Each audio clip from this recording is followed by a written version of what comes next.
পিতামাতা মারা গেলে পিতামাতার ত্যায্য সম্পদে ছেলে পাবে 2 অংশ, মেয়ে পাবে 1 অংশ। এটা আল্লাহর বিধান। কোরআনের কোন সূরার কত নম্বর আয়াতে বলেছেন? সূরা নিসার 11 নম্বর। ছেলে পাবে 2 অংশ, মেয়ে পাবে 1 অংশ। এই কথাটা কি আজকে আপনারা নতুন শুনেছেন না আরো শুনেছেন? এখন যদি কেউ বলে যেহেতু আমরা নারী পুরুষের সমান অধিকার চাই, তাই মেয়েকে যা দেব ছেলেকে তাই দেব, মেয়েকে 1 অংশ দিয়া ছেলেকে 2 অংশ দিলে নারী পুরুষের সমান অধিকার থাকে না, এমন কথা বলে কি কেউ? এই কথাটা যত বড় জ্ঞানপাপী শিক্ষিত পণ্ডিতেরা বলে, সূরা নিসার 11 নম্বর আয়াত মানে। কুরআন না মানলেই ইমানদার না বেঈমান? তার খবরও নাই সে যে বেঈমান, সে যে বেঈমান তার খবরও না। শুধু শুধু সমান অধিকারের কুযুক্তি। কিসের কুযুক্তি? শুধু শুধু সমান অধিকারের কুযুক্তি। এরা জানে না আল্লাহ মহিলাকে পুরুষের সমান নয় অগ্রাধিকার দিয়েছে। আল্লাহর বিধানে নারীদের অধিকার পুরুষের সমান নয়, বেশি।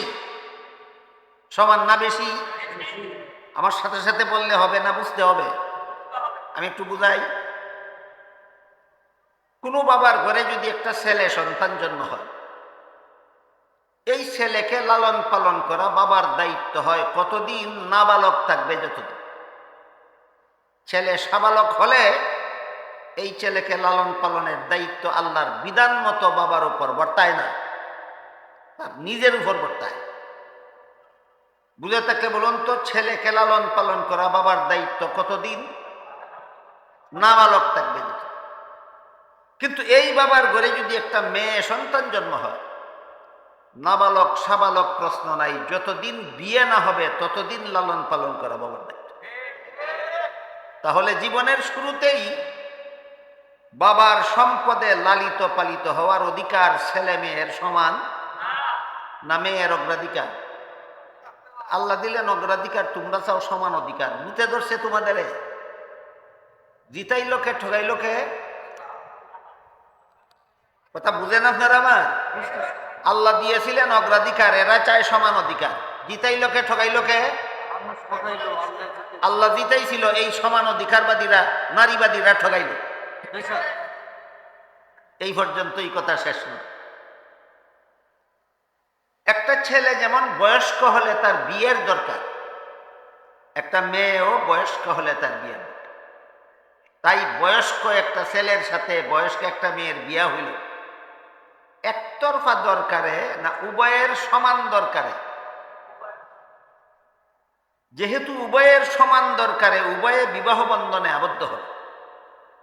এখানে যদি বিবাহ বন্ধনের বিনিময়ে কোনো ফিস আরোপ করা হয়, তাহলে বিবেক কি বলে? ফিস একতরফা দিবে না উভয় পক্ষে দিতে হবে? কিন্তু আল্লাহ বলেন না, বিবাহ বন্ধনে আবদ্ধ হওয়ার বিনিময়ে শুধু স্বামী তার স্ত্রীকে মোহরানা দিবে, স্ত্রী স্বামীকে 1 টাকাও দিবে না। এটা কি অধিকার? অগ্রাধিকার নয়, এটা একচেটিয়া অধিকার। ইসলাম নারীকে পুরুষের সমান নয়, হয়তো অগ্রাধিকার দেয় আর না হয় একচেটিয়া অধিকার। মোহর দিয়েই কি দায়িত্ব শেষ? সারা জীবনের খোরাকি স্বামীর পক্ষ থেকে স্ত্রীকেই দিতে হবে। এটা পুরুষের উপর নারীদের একচেটিয়া অধিকার। সারা জীবনের পোশাক স্বামীর পক্ষ থেকে স্ত্রীকেই দিতে হবে, এটা পুরুষের উপর নারীদের একচেটিয়া অধিকার। সারা জীবন বসবাস করার উপযোগী বাড়িঘর একতরফাভাবে স্বামীর পক্ষ থেকে স্ত্রীকেই দিতে হবে, এটা পুরুষের উপর নারীদের একচেটিয়া অধিকার। উদাহরণগুলি বুঝে থাকলে বলুন, যারা সমান অধিকার চায়, দাবি করে, এদের মাথায় কিছু আছে? গোবর ছাড়া এদের মাথায় আর কিছু নেই। এরা বুঝে শুনে বলে না, এরা ইহুদি খ্রিস্টানদের শিক্ষা দেওয়া কতগুলি বুলি তুতার বুলির মতো বলে। এগুলি কোনো মুসলমানের মস্তিষ্ক প্রসূত স্লোগান নয়, নারী পুরুষের সমান অধিকার ইহুদি খ্রিস্টানদের স্লোগান। কাজেই যেহেতু আল্লাহ নারীদেরকে পুরুষদের উপর হয়তো অগ্রাধিকার দিয়েছেন আর না হয় একচেটিয়া অধিকার দিয়েছেন, সেখানে সমান অধিকারের প্রশ্নটাই বাতুলতা, সমান অধিকারের প্রশ্ন তোলাটাই ফালতু। তারপরও এরা এখানে এসে এই বায়না ধরে বসে। একই বাবার সন্তান ছেলেও, একই বাবার সন্তান মেয়েও, ছেলেকে 2 অংশ আর মেয়েকে 1 অংশ দিলে সমান অধিকার থাকে না। সমান অধিকার থাকে কিনা থাকে না, আপনারা যদি বুঝতে চান আমি একটু বুঝাবো। ছেলেকে 2 অংশ দিয়ে মেয়েকে 1 অংশ দিলে সমান অধিকার নয়, মেয়ের অগ্রাধিকারই থাকে। বুঝার মতো ব্যাপার। ছেলেকে 2 অংশ দিয়ে মেয়েকে 1 অংশ দিলে সমান অধিকার থাকে না মেয়ের অগ্রাধিকারই থাকে? আমার সাথে সাথে বলছেন, বুঝেননি? একটু বুঝেন। ইসলামের বিধানে ছেলের জীবনে খরচের খাত আছে 3টা। সাবালক হওয়ার পর থেকে নিজের লালন পালনের দায়িত্ব তার নিজের, বিয়ে করার পর থেকে বউ ফেলার দায়িত্ব তার নিজের, সন্তানাদি জন্ম হওয়ার পর থেকে সন্তান ফলার দায়িত্ব তার নিজের। কটা হইল খাত? ছেলের জীবনে খরচের খাত আছে 3টা। বাবার তেজ্য সম্পদে অংশ পাইছে 2টা, খরচ আছে 3টা, অংশ পাইছে। এবার আসেন মেয়ের জীবনে। মেয়ের জীবনে সাবালক নাবালক প্রশ্ন নাই। যতদিন পর্যন্ত বিয়ে না হবে ততদিন পর্যন্ত লালন পালনের দায়িত্ব বাবার। বিয়ের পর থেকে মরণ পর্যন্ত লালন পালনের দায়িত্ব স্বামীর। নিজের ভরণ পোষণের দায়িত্ব নাই, স্বামী ভরণ পোষণের দায়িত্ব নাই, সন্তান ভরণ পোষণের দায়িত্ব নাই। মেয়ের জীবনে খরচের খাত নাই একটাও, অংশ পাইছে একটা। এবার বলেন, 3 খরচওয়ালা 2 অংশ পাইলে বেশি পায় না নাই খরচওয়ালার 1 অংশই বেশি? এতটুকু কথা এই সমস্ত পচা মস্তিষ্ক সম্পন্ন জ্ঞান পাপীদের মাথায় ধরে না। এদের মাথায় শুধু এতটুকু ধরে 1 থেকে 2 বেশি। এগুলির মাথার মস্তক তাজা আছে না পচে গেছে মনে করেন? এগুলির মাথার মস্তক পচে গেছে, শুধু 1 থেকে 2 বেশি এটা বুঝে। কিন্তু 2 ওয়ালার যে 2 অংশওয়ালার খরচ আছে 3টা, ওইটা বুঝে না। আর 1 অংশওয়ালার যে মোটেও খরচ নাই সেটা বুঝে না। এই সমস্ত জ্ঞান পাপীদের উদাহরণ হলো, একটা গল্প আছে, একটা মূর্খ লোক ছিল, অশিক্ষিত, লেখাপড়া তো জানেই না, দস্তখত জানে না। সম্পদ বেচা কিনা করলে বাম হাতের বৃদ্ধাঙ্গুল দিয়ে টিপ দেয়, দস্তখত জানে না। কেমন মূর্খ মনে করেন? এই লোকটার একটা ছেলে ছিল অত্যন্ত মেধাবী, স্কুলে লেখাপড়া করতে দিছে। একাধারে 10 বছর লেখাপড়া করে তার ছেলেটা মেধাবী হওয়ার কারণে এসএসসি পরীক্ষা দিয়া ফার্স্ট ডিভিশন ফার্স্ট বয় হইয়া পাস করলো। বুঝে থাকলে বলেন তো, যদি ফার্স্ট বয় হইয়া থাকে তাহলে রোল নম্বর কত হবে? Roll number 1। বাপ শিক্ষিত না মূর্খ? সে কিন্তু রোল নম্বর 1 হইলে পরীক্ষায় নম্বর বেশি পায় না, 10 হইলে নম্বর বেশি পায়, এত কথা বুঝে না, শুধু বুঝে 1 থেকে 10 বেশি। এই জন্য ফল ঘোষণার পরে মূর্খ বাবা ছেলেকে জিজ্ঞাসা করে, পরীক্ষাতে দিছিলা পাস করতো? ছেলে বলে পাস করছি। বাবা জিজ্ঞাসা করে, কত নম্বরে? কি বলবে? খালি কইছি 1 নম্বরে। এমনি করে সর্বনাশ করছস। ছেলে কই, কি সর্বনাশ করলাম? পাশের বাড়ির ছেলেরা তোর সাথে পরীক্ষা দিয়ে আসে, এত 10 নম্বরে পাস করলো, তুই এত কম নম্বরে পাস করলি কেন? অশিক্ষিত গোয়ারে যেমন বুঝে না 1 নম্বরে পাস করলে নম্বর বেশি পায় না, 10 নম্বরে পাস করলে নম্বর বেশি পায়, ঠিক তেমনি ভাবে আমাদের সমাজের কতগুলি শিক্ষিত গোয়ারে বুঝে না 3 খরচওয়ালা 2 অংশ পাইলে বেশি পায় না নাই খরচওয়ালার 1 অংশই বেশি। তাহলে আল্লাহ পাক রব্বুল আলামিন সূরা নিসার 11 নম্বর আয়াতে যে বিধান দিলেন, ছেলে পাবে 2 অংশ, মেয়ে পাবে 1 অংশ, অযৌক্তিক না চূড়ান্ত যুক্তিসম্মত? আল্লাহর কোন বিধান চূড়ান্ত যুক্তিসম্মত ছাড়া নাই। ইসলামে এমন কোন বিধান নাই যার পক্ষে চূড়ান্ত কোনো যুক্তি নাই। কিন্তু ইসলামের সকল বিধানের যুক্তি বুঝার যোগ্যতা সকল পণ্ডিতের মাথায় নাই। ইসলামে এমন একটা বিধানও নাই যার পক্ষে চূড়ান্ত কোনো যুক্তি নাই, কিন্তু সকল বিধানের যুক্তি বুঝার যোগ্যতা সকলের মাথায় নেই। বুঝে থাকলে এবার বলুন তো, ছেলের 2 অংশ মেয়ের 1 অংশ অযৌক্তিক না চূড়ান্ত যুক্তিসম্মত? এইভাবে আজকাল অনেক বড় বড় শিক্ষিতরা কোরআনের বিভিন্ন বিধানের বিরুদ্ধে আপত্তি উঠায়। আপত্তিটা উঠায় খুব সরবে, আর তার আপত্তিতে কোরআনের বিরুদ্ধে ওই কথাটা চালায় নীরবে। কোরআনের বিরুদ্ধে বলতেছি এই কথা বলে না, শুধু বলে এই বিধানটা যুক্তিসম্মত নয়। বিধানটা তো কোরআনের, এটা তোমার দৃষ্টিতে যদি যুক্তিসম্মত না হয়ে থাকে, তাহলে তুমি অযৌক্তিক কাকে সাব্যস্ত করলা? স্বয়ং আল্লাহকে তুমি অযৌক্তিক সাব্যস্ত করলা। এই হইল কুফরির কারণ। কোরআনের কোন আয়াতের বিরুদ্ধে যুক্তি দিলে ঈমান থাকে না, কাফের হয়ে যায়। যার মতবাদ কোরআনের বিরুদ্ধে যায় তার মতবাদের নামই কুফরি মতবাদ। যার মতবাদ কোরআনের বিরুদ্ধে যায় তার মতবাদের নামই কুফরি মতবাদ। আর যার মতবাদ কোরআনের পক্ষে থাকে, এই কোরআনের পক্ষের মতবাদটার নামই হইল ঈমান। আল্লাহ কোরআনে যা কিছু বলেছেন সঠিক বলেছেন, আমি বুঝি আর না বুঝি আল্লাহ সঠিক বলেছেন, এই বিশ্বাসটার নামই হইল ঈমান। আমার যাচাই মতে আমাদের দেশের সাধারণ মুসলমানদের ঈমান ঠিক আছে, বড় বড় শিক্ষিতদের ঈমানে গুণে ধরেছে। সাধারণ মুসলমানের ঈমান ঠিক আছে কিভাবে? এরা বলে আমরা যুক্তি বুঝি না, তর্ক বুঝি না, জ্ঞান বুঝি না, বিজ্ঞান বুঝি না, দর্শন বুঝি না, আমরা একটা কথা বুঝি, আল্লাহ যা বলেছে ঠিকই বলেছে। বহু যাচাই করে আমি পাইছি সাধারণ মুসলমানের এই হইল চিন্তা চেতনা। আমি অত জ্ঞান বিজ্ঞান বুঝি না, আমি একটা কথা বুঝি, আল্লাহ যা বলেছে ঠিকই বলেছে। পিওর ঈমান। আল্লাহ যা বলেছে ঠিকই বলেছে, এই কথাটার নাম পিওর ঈমান।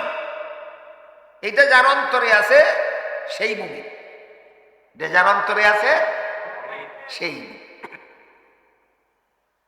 আল্লাহর কোন বিধানের বিরুদ্ধে যুক্তি দিলে ঈমান তো তাকেই না, কি পরিমাণ অভিশাপের যোগ্য হয় এর বিবরণ আল্লাহ ইবলিসের কাহিনীর মাধ্যমে কোরআনের বহু জায়গায় উল্লেখ করেছে। আদম সৃষ্টি করার পরে আল্লাহ ইবলিসকে, ফিরিস্তাদেরকে আদেশ করেছিলেন আদমকে সেজদা দিয়ে সম্মান করো। ফিরিস্তা হুকুম পালন করেছিল। ইবলিসকে যখন হুকুম দিলেন আদমকে সেজদা দিয়ে সম্মান করো, ইবলিস বেঁকে বসল, বলল খালাকতানি মিন নারিন ওয়া খালাকতাহু মিন তিন। মর্ম হলো, আদম সৃষ্টি করেছ মাটির দ্বারা যার মধ্যে অন্ধকার থাকে, ইবলিস সৃষ্টি করেছ আগুনের দ্বারা যার মধ্যে আলো থাকে। অন্ধকারের চেয়ে আলো ভালো, কাজেই মাটির তৈরি আদমের চেয়ে আগুনের তৈরি ইবলিস শ্রেষ্ঠ। শ্রেষ্ঠ হয়ে নিকৃষ্টকে সম্মান করার বিধান যুক্তিসম্মত নয়। বুঝে থাকলে বলেন তো, আল্লাহর বিধানের বিরুদ্ধে সর্বপ্রথম যুক্তি দিয়েছিল কে? এই যুক্তির পুরস্কার পাইছিল 4টা। পুরস্কার না তিরস্কার আপনারা স্থির করবেন, আমি বলি। আল্লাহর বিধানের বিরুদ্ধে সর্বপ্রথম যুক্তি দিয়েছিল ইবলিস, শয়তান। কি কি পুরস্কার পেয়েছিল আবার শুনেন। ওই ঘটনার আগে ইবলিস 80,000 বছর আল্লাহর ইবাদত করেছিল। কতদিন? 80,000 বছর। 80,000 বছর ইবাদত করার পরে আল্লাহ ইবলিসকে সমস্ত পৃথিবীর রাজত্ব দান করেছিলেন। কোন দেশের রাজত্ব? সমস্ত পৃথিবী। জান্নাতে বসবাস করার ফ্যাসিলিটি দিয়েছিলেন। জান্নাতে বসবাস করত আর পৃথিবীর রাজত্ব করত। যখন বলল আদমকে সেজদা দিয়া সম্মান করার বিধানটা যুক্তিসম্মত নয়, সাথে সাথে 80,000 বছরের ইবাদতের সওয়াব তার আমল নামার থেকে মুছে ফেলা, একটা পুরস্কার। আল্লাহর বিধানের বিরুদ্ধে যুক্তি দিয়া কত দিনের আমলের সওয়াব গেল? 80,000 বছরের ইবাদতের সওয়াব গেল। সমস্ত পৃথিবীর রাজত্ব তার কাছ থেকে ছিনিয়ে নেওয়া হলো। জান্নাত থেকে বহিষ্কার করে দেওয়া হবে। কটা গেল? চিরকালের জন্য আল্লাহর অভিশাপ। কতদিনের জন্য অভিশাপ? এই 4 পুরস্কার পাইছিল ইবলিস আল্লাহর বিধানের বিরুদ্ধে একটা যুক্তি দিয়ে। আর আমাদের সমাজের বড় বড় পণ্ডিতেরা কোরআনের কতগুলি আয়াতের বিরুদ্ধে কত যুক্তি দিয়ে চলতে আন্দোলন করতেছে, হিসাব নিকাশ নাই। এই জন্য সকল আগে বুঝতে হবে ঈমান কাকে বলে। আল্লাহ বললেন কোনো মানুষ যদি মুমিন হয়, ঈমানটা থাকলে তো মুমিন, না থাকলে কিসের মুমিন? এই জন্য বলেছি লম্বা কথা বললে অনেক সময় মনে থাকে না, শর্টকাট, খুব শর্টকাটে আমি বলেছি। কোরআনে আল্লাহ যা কিছু বলেছেন সবগুলিকে সঠিক বলেছেন বলে বিশ্বাস করার নাম ঈমান। খুব লম্বা পরিচয়, ঈমানের পরিচয়টা খুব লম্বা হইল, একেবারে শর্টকাট। কোরআনে আল্লাহ যত কথা বলেছেন সঠিক বলেছেন, বিশ্বাস করার নাম। কেউ যদি কোরআনের কোনো কথাকে সন্দেহ করে যে এই কথাটা মনে হয় সঠিক নয়, তার ঈমান নাই, ঈমান শেষ। গেল প্রথম নম্বর আলোচনা, ঈমান কাকে বলে। এরপরে আমরা বোঝার চেষ্টা করি, আল্লাহ বলেন কোন মানুষ যদি মুমিন হয় আর আমল ভালো করে, এবার বুঝবো আমরা আমল ভালো কারে করে। আল্লাহ এবং আল্লাহর রাসূল কুরআন এবং হাদিসের মাধ্যমে যেসব কাজ করার জন্য বান্দাকে আদেশ করেছেন অথবা যেসব কাজ করার উৎসাহ প্রদান করেছেন, এই কাজগুলির নাম নেক আমল। এই কাজগুলির নাম ভালো আমল, নেক আমল। যেমন আল্লাহ 5 বেলা নামাজ পড়ার আদেশ করেছেন, এটা একটা নেক আমল। রমজান মাসে রোজা রাখার আদেশ করেছেন, এটা একটা নেক আমল।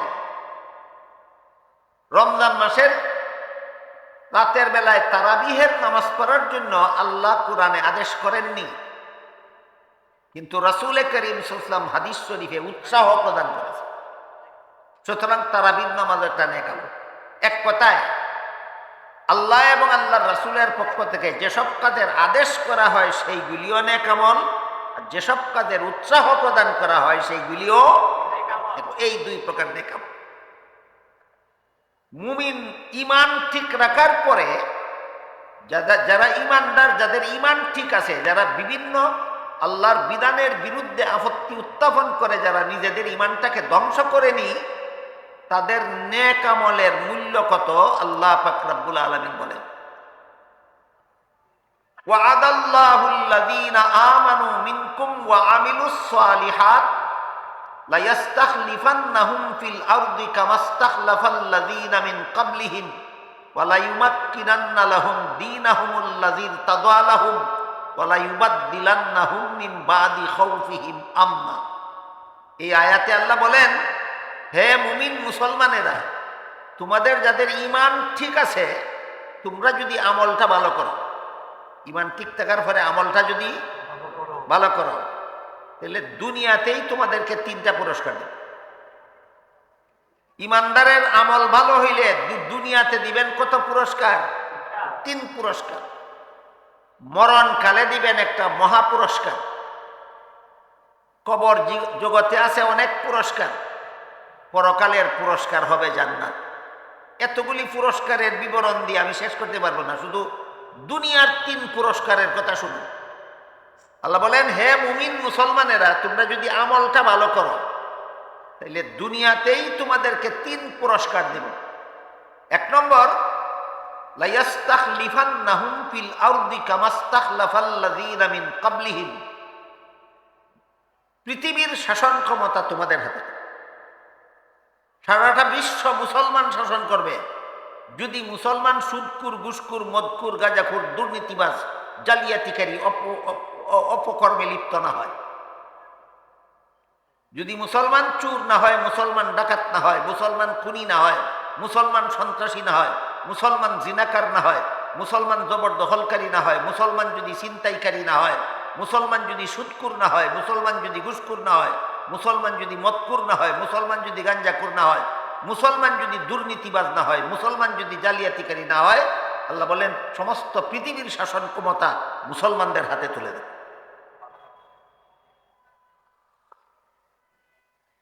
এবার আপনারা বলুন তো, মুসলমানের মধ্যে এই সমস্ত অপকর্মকারী কি আছে? এরপরে আবার অনেকে আক্ষেপ করে বলে যে সমস্তটা পৃথিবী শাসন করতেছে ইহুদি খ্রিস্টান বেঈমান কাফিরেরা, আল্লাহ এই ক্ষমতাটা মুসলমানদেরকে দেয় না কেন? আল্লাহ তো আগেই বলে দিছে দেয় না কেন, তোমার দোষের কারণে দেয় না। বিষয়টা বুঝতে পারেননি? মুসলমানদেরকে পৃথিবীর শাসন কথা দিবেন আল্লাহ ওয়াদা করে রাখছে। তোমরা আমল ভালো করো, শাসন ক্ষমতা তোমাদের হাতে। তোমাদের আমল খারাপ হওয়ার কারণে বেদিন কাফিরেরা বলতে পারে যে মুসলমানের ধর্ম যদি ভালো হইতো তাহলে মুসলমান চুর হয় কেন? মুসলমান তাদের ধর্ম তাদেরকে সুদ ঘুষ থেকে বাঁচাতে পারে না কেন? মুসলমানের ধর্ম তাদেরকে খুন খারাপির থেকে বাঁচাতে পারে না কেন? মুসলমানের ধর্মটা যদি সত্য হইতো তাহলে মুসলমান দুর্নীতি করে কেন? মুসলমান জালিয়াতি করে কেন? এই সমস্ত অপকর্মের দ্বারা তোমরা ইসলাম ধর্মকে বেদিন কাফিরের হাতে লাঞ্ছিত করেছ। এই জন্য আল্লাহ দুনিয়াতে বেদিন কাফিরের দ্বারা পিটাইয়া তোমাদেরকে দুনিয়াতে লাঞ্ছিত করে।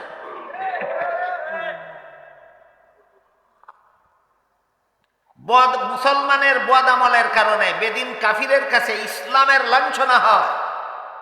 এর শাস্তি স্বরূপ আল্লাহ দুনিয়াতে বেদিন কাফির দ্বারা মুসলমান পিটাইয়া মুসলমানদেরকে লাঞ্ছিত করে। আমি কি বুঝাতে পারলাম আমাদের কোন পাপের শাস্তি আমরা ভোগ করতেছি? বদ আমল পাপের শাস্তি ভোগ করতেছি, বেদিন কাফিরের হাতে পিটুনি খাইয়া আমরা লাঞ্ছিত। গেল এক পুরস্কার। আল্লাহ বলেন ইমানদাররা যদি আমল ভালো করে তাহলে দুনিয়াতেই 3 পুরস্কার দিব। 1 নম্বর, সমস্ত পৃথিবীর শাসন ক্ষমতা মুসলমানদের হাতে। 2 নম্বর, লায়াস্তাখলিফান্নাহুম ফিল আরদি কামাস্তাখলাফাল্লাযীনা মিন ক্বাবলিহিম ওয়া লায়ুমাক্কিনান্না লাহুম দীনাহুমুল্লাযী ইরতাদা লাহুম। ইমানদারগণ যদি আমল ভালো করে তাহলে 2 নম্বর পুরস্কার দেব আমি এদেরকে। ইসলামকে আমি আল্লাহ নিজ দায়িত্বে সারা বিশ্বে প্রতিষ্ঠিত করে দেব।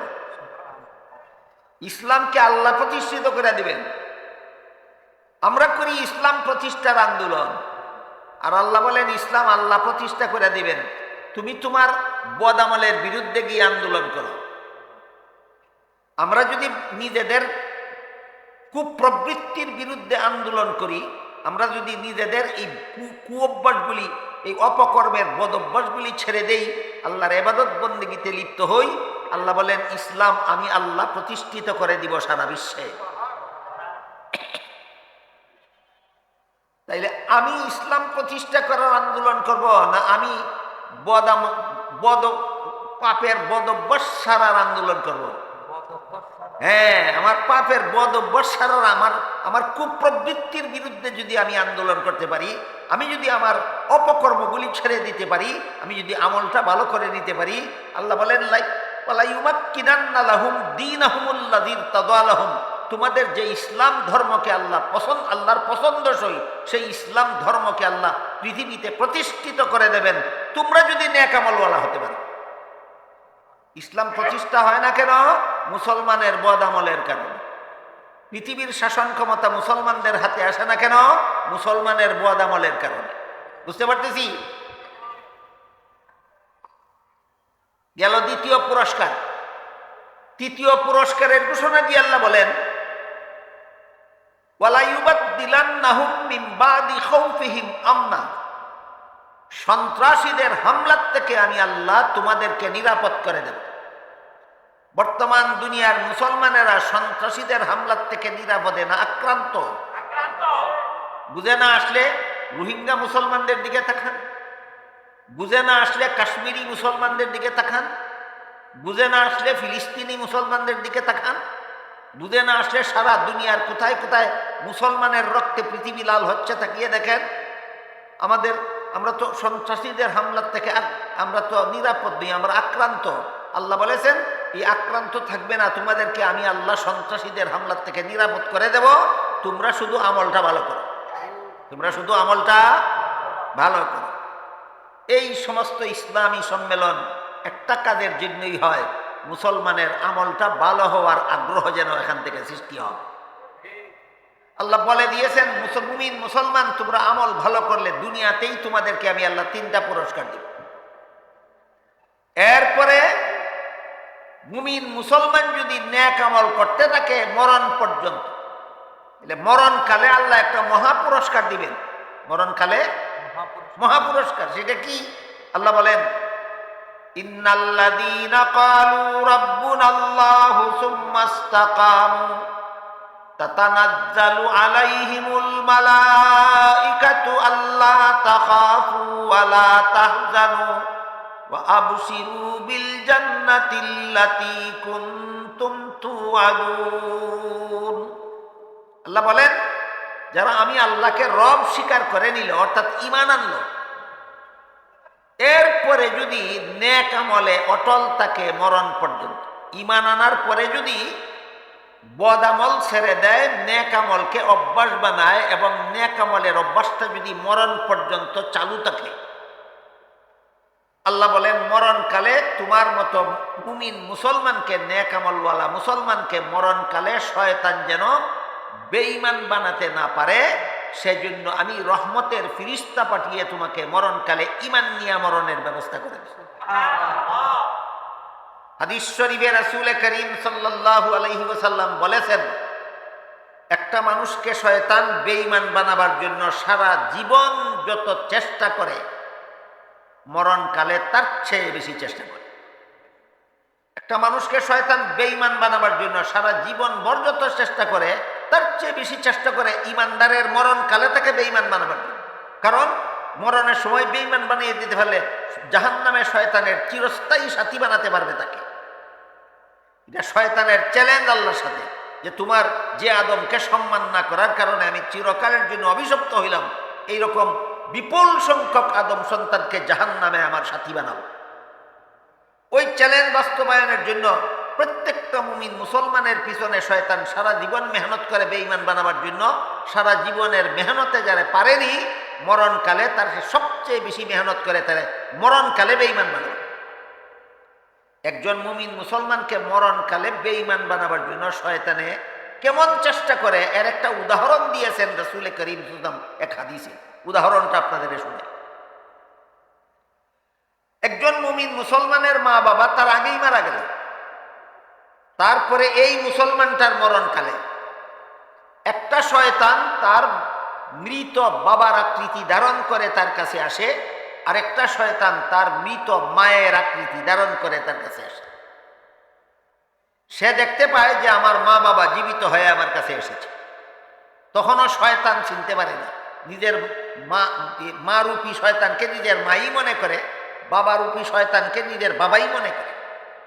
এসে বলতে থাকে, তোমার মতো আমরা দুজন তোমার মা বাবাও জাহান্নাম থেকে বাঁচার জন্য ইসলামের বিধান পালন করেছিলাম, মরে দেখলাম ইসলামের বিধান পালন করার কারণে জাহান্নামী হইলাম।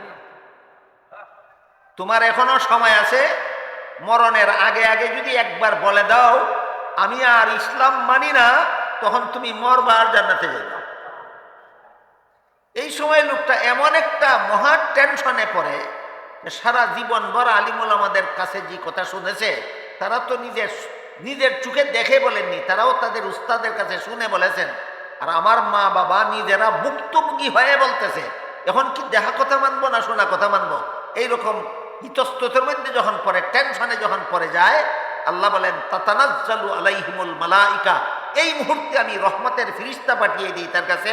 ফিরিস্তাকে দেখা মাত্রই লোকটা চিনতে পারে, এটা আমার মা নয়, মা রূপী একটা শয়তান, ওইটা আমার বাবা নয়, বাবা রূপী একটা শয়তান। বুঝে থাকলে বলেন, মরণকালে শয়তান আমাকে বেঈমান বানাবার জন্য যে চক্রান্ত করবে, এই চক্রান্ত থেকে ঈমান কি নিজের ক্ষমতায় বাঁচাতে পারবো আল্লাহ ফিরিস্তা পাঠিয়ে সাহায্য না করলে? আল্লাহ এই সাহায্যটা মরণকালে করবেন। বলেন তোমার নেক আমলে যদি অটল থাকো মরণ পর্যন্ত, নেক আমলের মরণকালীন পুরস্কার, ইন্নাল্লাযীনা ক্বালু রাব্বুনাল্লাহু সুম্মা ইসতাকামু, নেক আমলের উপর যদি মরণ পর্যন্ত অটল থাকো, মরণকালে শয়তানের চক্রান্ত থেকে তোমার ঈমান নিয়ে মরণের ব্যবস্থা আমি আল্লাহ রহমতের ফিরিস্তা পাঠাইয়া করব। গেল ইমানদারদের নেক আমলের মরণের আগে 3 পুরস্কার, মরণকালে 1 পুরস্কার, দাফনের পরে কবর জগতে ইমানদারদের নেক আমলওয়ালাদের পুরস্কার হলো, হাদিস শরীফে রাসূল করিম সাল্লাল্লাহু আলাইহি ওয়াসাল্লাম বলেন, সে দেখবে তাকে জীবিত করা হয়েছে। ঘুমন্ত মানুষ যেভাবে দেখে জঙ্গলে হরিণ শিকার করার জন্য হরিণের পিছনে দৌড়াচ্ছে, দেখে না স্বপ্নে? অনেকের স্বপ্নে দেখে অনেক কিছু। বিছানায় শুয়ে আছে, ঘুমিয়ে আছে, নড়াচড়া নাই, কিন্তু এই ঘুমন্ত অবস্থায় স্বপ্নে দেখে কি ঘুমিয়ে আছে না চলাফেরা করতেছে? ঘুমন্ত মানুষ যখন স্বপ্নে দেখে তখন তাকে ঘুমন্ত দেখে না, তাকে চলাফেরারত অবস্থায় দেখে। ঠিক তেমনি ভাবে মুর্দাকে কবরে দাফন করলে দুনিয়ার মানুষ ওই ঘুমন্ত মানুষের মতো দেখে, মরা, নড়াচড়া নাই, কিন্তু সে দেখে মুনকার নাকির ফিরিস্তা এসেছে, আমাকে জীবিত করা হয়েছে, প্রশ্ন করা হবে, আল্লাহর পক্ষ থেকে ফিরিস্তাদেরকে হুকুম করা হবে তার কবর জগৎটা সম্প্রসারিত করে দাও, তার কবরের জগতে জান্নাতের বিছানা বিছাইয়ে দাও, তার গায়ে জান্নাতের পোশাক পরিয়ে দাও এবং তার কবরের জগতের সাথে জান্নাতের দরজা করে দাও, যেন কিয়ামত পর্যন্ত এখানে শুয়ে শুয়ে জান্নাতের সুখ শান্তি করে দেয়। ইমানদারগণের নেক আমল করতে করতে মরলে মরণের পরে কবরের জগতের এই পুরস্কার, কবর থেকে উঠে হাসরের মাঠে দাঁড়াবার সময় দাঁড়ানো অবস্থায় এর পুরস্কার, সেই সময়ের পুরস্কার হলো হাদিস শরীফে রাসূল করিম সাল্লাল্লাহু আলাইহি ওয়াসাল্লাম বলেন, সমস্ত মানুষ কবর থেকে জীবিত হয়ে হাসরের মাঠে দাঁড়াবে উলঙ্গ অবস্থায়। আর বর্তমান আকাশের যে সূর্য, এই সূর্যের মধ্যে যে পরিমাণ তাপ আছে তার চেয়ে 70 গুণ তাপ বর্ধিত করে দিয়ে আকাশের সূর্যকে হাসরের মাঠে দাঁড়ানো মানুষের মাথার আধ হাত উপরে রাখা। আধুনিক বিজ্ঞানীরা বলেন সূর্যটা পৃথিবীর থেকে 9,30,00,000 মাইল দূরে আছে। আধুনিক বিজ্ঞানীদের তথ্য মতো সূর্যটা পৃথিবীর থেকে কত দূর? 9,30,00,000 মাইল দূরে আছে। আল্লাহ রসুল বলেন সেই সূর্যটা সেখান থেকে হাসরের মাঠে দাঁড়ানো মানুষের মাথার আধ হাত উপরে রাখা। তাও বর্তমানে যে তাপ আছে তার চেয়ে 70 গুণ তাপ বর্ধিত আকারে। বুঝে থাকলে বলুন তো, হাসরের মাঠে দাঁড়ানোটা একটা মামুলি ব্যাপার না, মহা ভয়ঙ্কর ব্যাপার। ইমানওয়ালারা যদি নেক আমল করতে করতে মরে, গুনাহ যদি তওবা করে যদি গুনার বদ অভ্যাস ছেড়ে গুনাহ মাফ করে যদি মরে, সেই দিন এই সমস্ত নেক আমলওয়ালা ইমানদারদেরকে আল্লাহর আরশের ছায়ার নিচে ছায়া দেওয়া। আপনারা কি চান কবরে আপনাদের জান্নাতের সুখ শান্তি উপভোগের ব্যবস্থা হোক? আপনারা কি চান হাসরের মাঠে আপনাদের আল্লাহর আরশের ছায়ার নিচে ছায়া থাকুক? তাহলে বদ আমল ছেড়ে কি করতে হবে? নেক আমল করতে হবে। গুনার অভ্যাসগুলি ছেড়ে দিতে হবে, সওয়াবের কাজগুলি অভ্যাসে পরিণত করতে হবে। এই হলো ইমানদারগণ আমল ভালো করলে দুনিয়াতে 3 পুরস্কার, মরণকালে 1 পুরস্কার, এই হলো কবরের পুরস্কার, এই হলো হাসরের মাঠের পুরস্কার, আর সর্বশেষ পুরস্কার আল্লাহ বলবেন জান্নাতে প্রবেশ কর। সর্বশেষ পুরস্কার গেল ঈমান এবং আমল সম্পর্কে সামান্য কথা। এবার সহিনিয়তের মর্ম হলো, আমি যত নেক আমল করি সবগুলি একমাত্র আল্লাহকে খুশি করার জন্য, কোনো মানুষকে দেখাবার জন্য নয়, কোনো মানুষকে খুশি করার জন্য নয়। আমার নামাজ রোজা ইবাদত বন্দেগী দেখে যদি কোনো মানুষ খুশি হয়, এতেও আমার কোনো লাভ নাই। আমার নেক আমল দেখে কেউ যদি বিরক্ত হয়, তাতেও আমার কোনো লস নাই। কারণ মানুষকে দেখাবার জন্য আমি করি একমাত্র আল্লাহকে খুশি করার জন্য। এই নিয়তটার নাম সহিনিয়ত। সহিনিয়ত ভালো করে বুঝে আসবে যারা চিল্লা দিয়েছেন, তারা এই 6 দফার একটা দফাই আছে সহিনিয়ত। এই সহিনিয়তের মর্মই হলো, আমি নামাজ রোজা ইবাদত বন্দেগী কোনো বান্দাকে খুশি করার জন্য করি না, কাউকে দেখাবার জন্য করি না, একমাত্র আল্লাহকে সন্তুষ্ট করার জন্য করি। এই নিয়তটার নাম হইল সহিনিয়ত। আল্লাহ বলেন, কোনো মানুষ যদি মুমিন হয় আর আমল ভালো করে আর আমলটা সহিনিয়তে করে, 4 নম্বর গুণ হইল আমলটা যদি নবীর তরিকা মতে করে। নবীর তরিকা বলতে প্রত্যেকটা আমলের এক একটা আমলের এক একটা সিস্টেম আছে, পদ্ধতি আছে। এই পদ্ধতিগুলি নবী শিক্ষা দিয়ে গেছে। যেমন ধরেন 5 বেলার নামাজের জমাতের জন্য আযান একামতের পদ্ধতি নবী শিক্ষা দিয়েছেন কিনা? 5 বেলার নামাজ জমাতের সাথে পড়ার জন্য আজান একামতের পদ্ধতি নবী শিক্ষা দিয়েছেন। নবীর শিক্ষা দেওয়া পদ্ধতিকেই নবীর তরিকা বলা হয়। জুম্মার নামাজের জমাতের জন্য আজান একামতের পদ্ধতি নবী শিক্ষা দিয়ে গেছেন। এবার বলেন তো ঈদের নামাজের জমাতের জন্য আজান একামতের পদ্ধতি কি নবী শিক্ষা দিয়েছেন? ঈদের নামাজের জমাতের জন্য আজান হয়, একামত হয়, কেন? নবীর তরিকায় নাই। যেটা নবীর তরিকায় আছে সেটা আমি করব, যেটা নবীর তরিকায় নাই সেটা আমি করব না। তাহলে ওই চতুর্থ গুণ আমার মধ্যে অর্জিত হবে। এই জন্য এক এক নামাজের এক এক নিয়ম নবীর শিক্ষা দেওয়া, যে কোনো মানুষের মন গড়া নয়। 5 বেলার নামাজের জন্য আজান একামতের পদ্ধতি নবী শিক্ষা দিয়েছেন। জুম্মার নামাজের জমাতের জন্য আজান একামতের পদ্ধতি নবী শিক্ষা দিয়েছেন। কিন্তু ঈদের নামাজের জমাতের জন্য আজান একামতের পদ্ধতি নবী শিক্ষা দেননি। আমার কথা বুঝে থাকলে বলতে পারবেন, 5 বেলার নামাজের জমাতের জন্য আজান একামত দেন, ঈদের জমাতে আজান একামত দেন না কেন? নবীর তরিকায় নাই। দেন না কেন? নবীর তরিকায় নাই। আবার দেখুন জানাজার নামাজ, সেখানে জমাত আছে কিন্তু আজানও নাই, একামতও নাই, কোরআন তেলাওয়াত নাই, রুকুও নাই, সেজদাও নাই। রুকুও নাই, সেজদাও নাই। কেন? সব নামাজে রুকু সেজদা করেন, জানাজার নামাজে রুকু সেজদা করেন না কেন? একটাই কারণ, নবীর তরিকায় নাই। একটাই কারণ, নবীর তরিকায় নাই। নবীর তরিকায় নাই এমন কাজ যদি কেউ সওয়াবের কাজ মনে করে, এমন মন গড়া কাজের নাম ওই বেদাত। এমন মন গড়া কাজের নাম বেদাত। হাদিস শরীফে রাসূল করিম সাল্লাল্লাহু আলাইহি ওয়াসাল্লাম বলেন, ইয়্যাকুম ওয়া মুহদাসাতিল উমুর ফাইন্না কুল্লা মুহদাসাতিন বিদআতুন ওয়া কুল্লা বিদআতিন দালালা ওয়া কুল্লা দালালাতিন ফিন্নার, আও কামা ক্বালা আলাইহিস সালাতু ওয়াস সালাম। অর্থাৎ হে মুমিন মুসলমানেরা, তোমরা মন গড়া পদ্ধতিতে সওয়াবের কাজ করবা না। করলেই বেদাত হবে, আর বেদাত করলেই জান্নাতের পথ হারাবে, জান্নাতের পথ হারালেই জাহান্নামে যেতে হবে।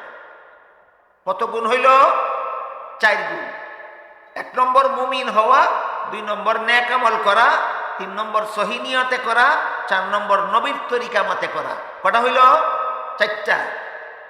ঈমান, আমল, সহি নিয়ত, নবীর তরিকা। ঈমান, আমল, সহি নিয়ত, নবীর তরিকা। এই 4 গুণ বিশিষ্ট লোকটা আল্লাহ বলেন, পুরুষ হোক অথবা নারী হোক, আমি আল্লাহ তাকে পবিত্র জীবন দান করব। এবার আর যদি 2-4 মিনিট ধৈর্যের সাথে বসে শুনবেন বলেন, তাহলে পবিত্র জীবনের ব্যাখ্যাটা বলে দেই।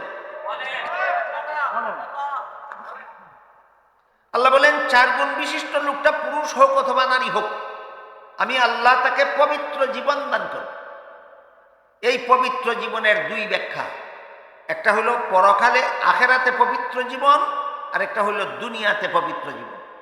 বুঝে থাকলে বলুন, আল্লাহ বলেছেন 4 গুণ বিশিষ্ট নারী পুরুষকে আল্লাহ পবিত্র জীবন দান করবেন। এই পবিত্র জীবনের ব্যাখ্যা কটা? 2টা। একটা হলো আখেরাতে, একটা হলো দুনিয়াতে। আখেরাতের পবিত্র জীবনের সহজ ব্যাখ্যা জান্নাতি জীবন। আখেরাতের জান্নাতি জীবনের নাম পবিত্র জীবন। আখেরাতের কোন জীবনের নাম পবিত্র জীবন? জান্নাতি জীবনের নাম আখেরাতে পবিত্র জীবন। সারমর্ম হইল, এই 4 গুণে গুণী নারী পুরুষকে আমি জান্নাত দান করব। যেটা আখেরাতের। আরেকটা আছে দুনিয়াতে পবিত্র জীবন। 4 গুণে গুণী নারী পুরুষকে আল্লাহ দুনিয়াতে যে পবিত্র জীবন দান করবেন, সেই পবিত্র জীবনের ব্যাখ্যা হলো, যার ঈমান ঠিক আছে, আমল ভালো, যার নিয়ত সহি, যে নবীর তরিকা মতে আমল করে, এই 4 গুণে গুণান্বিত পুরুষ হোক নারী হোক, এই 4 গুণে গুণী কোনো নারী পুরুষ যদি কোনো বিপদগ্রস্ত হয়, কোনো রোগে আক্রান্ত হয়, অভাবগ্রস্ত হয়, যত বড় অভাবগ্রস্ত হোক না কেন, যত বড় রোগে আক্রান্ত হোক না কেন, যত বড় বিপদগ্রস্ত হোক না কেন, আমি এই 4 গুণে গুণী নারী পুরুষকে মরণ পর্যন্ত দুনিয়ার জীবনে কোনোদিন তার অন্তরটাকে আমি হতাশ করব না। সান্ত্বনায় ভরপুর থাকবে। বিপদে পড়লেই যারা ঘাবড়াইয়া যায়, হতাশ হয়ে যায়, বোঝা গেল এদের 4 গুণের অভাব আছে।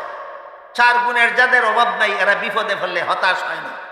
4 গুণের গুণে যারা গুণী, যারা তারা কোনো রকমের রোগে আক্রান্ত, যত বড় জটিল রোগে আক্রান্ত হোক ঘাবড়িয়ে যায় না, যত বড় অভাবগ্রস্ত হোক কোনোদিন ঘাবড়ায় না। কারা? 4 গুণের গুণী যারা। কেন ঘাবড়ায় না? আল্লাহ কোন সান্ত্বনার দ্বারা এদের অন্তরকে ভরপুর করে রাখবেন, এর একটা উদাহরণ শুনুন।